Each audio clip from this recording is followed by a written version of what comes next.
We now shift focus to Baramati, where a tragic incident took place a little earlier this morning. Deputy Chief Minister of Maharashtra, Ajit Pawar, 66 years of age. He died in a tragic plane crash. There were 5 people on board. None survived.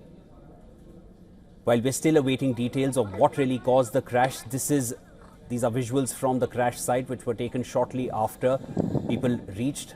The flames were so high that none were able to even approach. As you can see, they're all standing at a distance, and there were no survivors. Now, to get us an understanding, because investigation reports are yet to come in, investigations would be taking place as of now, and the black box will need to be examined. But to give us an understanding of what perhaps went wrong and when it went wrong, I'm now being joined by somebody who's joining me from Baramati, Sanjay Lazar, CEO, Avialaz Consultants. He's an aviation expert. Mr. Lazar, thanks so much for joining us here on the broadcast.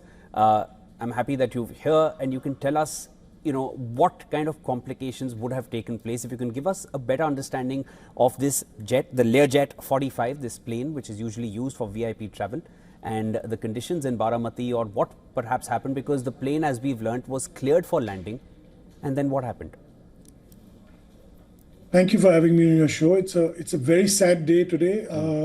Ajit Dada is no more, and I offer my condolences to the Pawar family, as well as those of the pilots and the crew and his PSO who were with him on board. All 5 we know have lost their lives.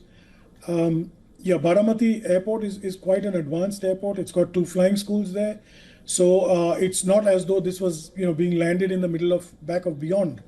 We do know that this was a Learjet 45, which is, like you said, a mid-sized business jet, which is produced by Bombardier, used for VIP travel quite often. This was a private aircraft by VSR, who was the operator, where registration VTSSK.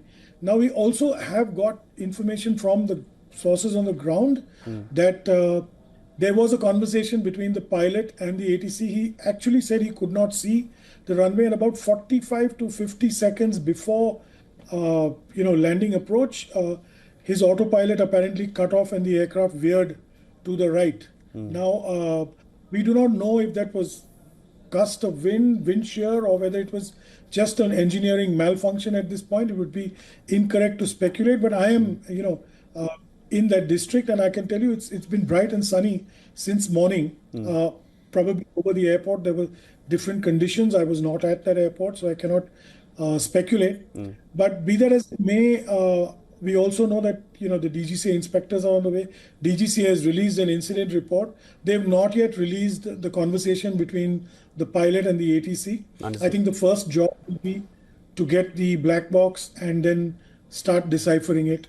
The Accident Investigation Board will look at that. Yeah, Mr. Lazar, now, all of us are not pilots. And for anybody who does not understand what autopilot being cut off would mean, or what kind of complications come in when a plane is attempting to land, if you can just explain to us whatever we've picked up or you've picked up from the sources, what that would imply for somebody who's trying to land a plane. There are 5 people on board. It's a fairly mid-sized plane.